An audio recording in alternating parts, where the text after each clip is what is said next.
Giunge alla sua conclusione Chrysalis, programma di 18 mesi che ha unito opportunità di impiego, workshop di espressione creativa e opportunità di co-design. Le 15 giovani donne vittime di tratta che hanno beneficiato del progetto hanno oggi raggiunto la loro indipendenza intraprendendo un nuovo inizio.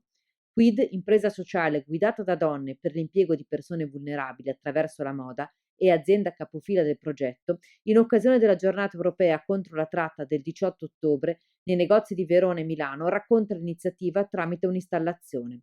Una giacca ridisegnata dalle donne protagoniste di Chrysalis per raccontare le loro storie di vita, lavoro, creatività e trasformazione.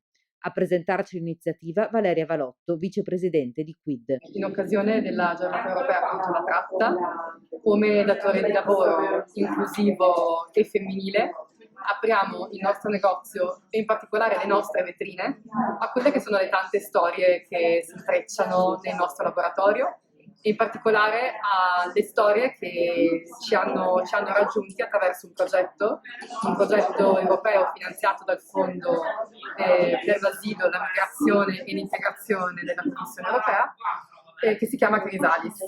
Il nome stesso ci comunica quella che è una voglia di trasformazione e una necessità di trasformazione.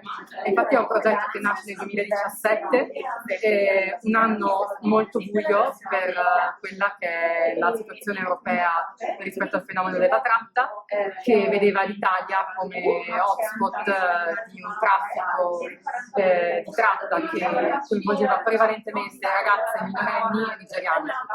Noi Quid cerchiamo di rispondere ai bisogni del territorio e dai bisogni del territorio disegnare progetti che attraverso la moda portano riscatto e dignità attraverso il lavoro, e così ci siamo immaginati un progetto, Chrysalis, che potesse combinare due capisaldi della nostra missione. Uno, la formazione on the job, quindi la formazione che ogni giorno le nostre trainer, le nostre super trainer offrono in percorsi di inclusione lavorativa a chi altrimenti sarebbe a rischio di esclusione dal mercato del lavoro, e in particolare a donne, e assieme abbiamo combinato questi percorsi di formazione e di inserimento lavorativo a dei percorsi di espressione creativa, con l'obiettivo di incoraggiare queste nuove colleghe sopravvissute a storie di tratta molto complesse a focalizzarsi sulla propria resilienza, sul proprio coraggio e su quelli che sono le forze, i talenti e le ambizioni. Quindi non con l'obiettivo di andare a scavare nel trauma, ma con l'obiettivo di aprire una finestra sul futuro. Questi due elementi oggi vanno a sfociare in un accessorio, che è un accessorio esclusivo che abbiamo appunto creato, mettendo insieme i simboli, i visi, le parole che in questi 3 anni hanno accompagnato la crescita di queste colleghe e anche la nostra crescita come organizzazione, perché è sempre un viaggio che si fa in 2, se non in 3, se vogliamo pensare anche a tutti i partner che abbiamo coinvolto. Questo progetto in particolare, ma anche Quid, forse, se posso permettermi, ha una parola che mi piace molto, quella di occasione, che è una seconda, terza, quarta occasione, sia alle persone ma anche per i capi, giusto? Sì, allora noi diciamo non è una seconda occasione, deve essere l'occasione migliore. Non basta, non deve essere la seconda, ma può essere la migliore, vogliamo essere la migliore occasione per le persone. E anche per i capi hai ragione, perché i nostri capi nascono dal recupero di eccedenze di produzione, quindi tessuti che altrimenti non sarebbero utilizzati, risorse che andrebbero in qualche modo perse e smarrite. In questo caso, nella nostra vetrina di oggi, siamo andati a lavorare in maniera ancora più circolare. Ci sono state donate delle bellissime giacche, dei bellissimi giacche dei blazer da un nostro partner, e queste giacche sono diventate la tavolozza sulle quali tutte le protagoniste del progetto Chrysalis hanno disegnato, hanno imbastito quello che è la loro idea di lavoro e la loro idea di riscatto. Quindi sono bellissime, e a queste giacche e alle nostre colleghe dedichiamo la vetrina di questa settimana con molto orgoglio, molta soddisfazione e tanta ammirazione per quello che è il percorso che hanno fatto. Abbiamo chiesto alla presidente di Quid, Anna Fiscale, qual è la filosofia dietro l'azienda e l'importanza della partecipazione e dell'impegno in progetti come quello di Chrysalis. Quid nasce dalla volontà di creare occasioni di inserimento lavorativo per persone con fragilità, in particolare donne, che sono coinvolte nella creazione di capi di abbigliamento e accessori realizzati a partire da tessuti di rimanenza.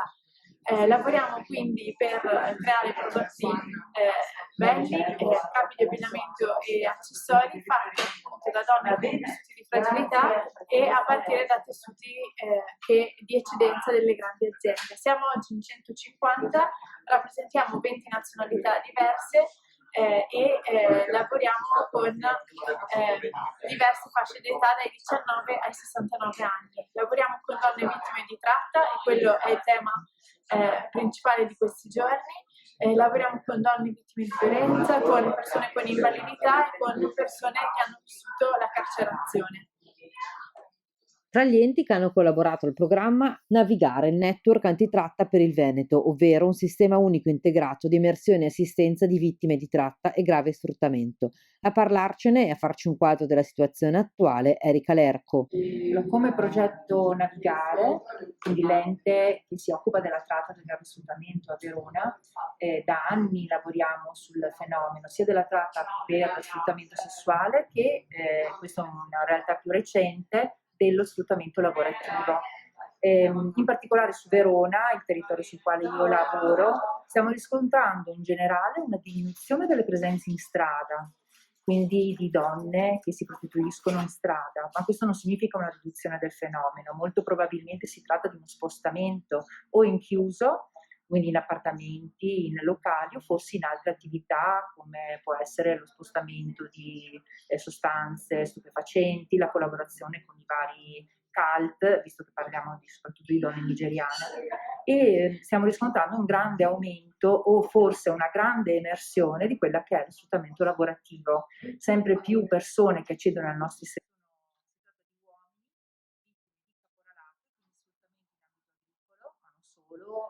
sfruttamento in ambito edilizio o della logistica e che hanno compreso l'utilità dell'accedere al nostro servizio per avere protezione e avere rispettati i propri diritti. Ha parlato appunto di una situazione che sta cambiando, si è passato a uno sfruttamento molto lavorativo. Secondo te il Covid ha inciso in questo cambiamento, quindi anche dall'allontanamento da quella che è la strada, per poi però purtroppo non certo per migliorare la situazione? Sicuramente c'è stata un'incidenza, in qualche modo i fenomeni si sono influenzati a vicenda. Non riusciamo ancora a capire quanto il Covid abbia inciso sul fenomeno, anche perché paradossalmente abbiamo avuto un calo di numeri negli ultimi 6 mesi, io parlo dei dati da giugno 2020 a giugno 2021. Nel primo semestre le presenze in strada erano maggiori, quindi nel periodo di più alta incidenza della pandemia, e c'erano numeri più alti, almeno su Verona e nel Veneto in generale, sono calati di recente. Probabilmente sono legati a vari fenomeni, le condizioni sono differenti da tanti punti di vista, sono calati gli sbarchi, ci sono meno donne, molte donne si sono anche affrancate dallo sfruttamento pagando il loro debito, ma la sensazione che abbiamo è che la rete di sfruttamento si adatta ai fenomeni, stanno comprendendo che ci sono dei controlli, si sta comprendendo che cominciamo a capire cosa sta succedendo in strada, non escludiamo che questo, essendo un mercato economico, si adatti anche alle condizioni migliori e più favorevoli dal loro punto di vista. La nostra grossa difficoltà è che noi siamo abituati da tempo a incontrare le vittime, le potenziali vittime in strada, dove sono visibili e quindi le nostre unità di strada escono in strada e incontrano le persone lì. Il fatto che si spostino al chiuso rende molto difficile per noi operatori sociali rintracciare le vittime che diventano sostanzialmente invisibili e quindi sicuramente molto più oggetto di sfruttamento e decisamente più in pericolo per la tutela dei loro diritti. Ecco, quindi questa è una cosa interessante che hai toccato, quella dell'invisibilità di certe realtà che forse sulla strada per assurdo erano più in vista. Progetti come questo per cui siamo qui oggi fanno la differenza e quanto è auspicabile che ne nascano sempre di maggiori? Allora, progetti antitratta e grave sfruttamento come Navigare sono diffusi in tutta Italia perché sono finanziati dal Dipartimento Pari Opportunità e tra l'altro sono in rete tra loro. Sicuramente si tratta di progetti che vanno dall'emersione fino all'inclusione lavorativa. Se l'inclusione lavorativa è lasciata solamente ai progetti antitratta, la capacità di incidere, di offrire opportunità alle persone sono relative.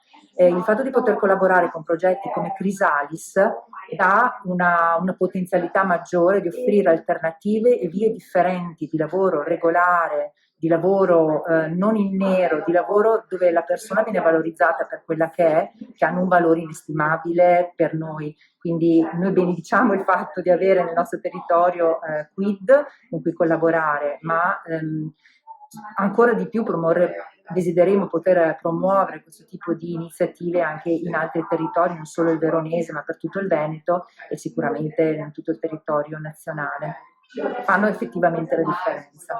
Ecco, perché poi appunto c'è un discorso di dignità sia della persona che va attraverso poi il lavoro e anche la formazione, quello di imparare un mestiere e poi di potersi reinventare. Sì, anche perché molte persone che arrivano ai nostri servizi sono persone che hanno ormai ultimamente una bassa scolarizzazione, non hanno avuto tantissime opportunità lavorative nel loro paese. Reinventarsi e riproporsi qui, soprattutto dopo aver subito esperienze di sfruttamento e anche di violenza molto forti, non è certo semplice, non lo sarebbe per una persona in normali condizioni, figuriamoci con le storie che si portano dietro. Poter giocarsi, sperimentarsi e crescere in un contesto protetto come quello di Quid, ma o di aziende e progetti simili, è sicuramente un valore unico, raro, purtroppo raro.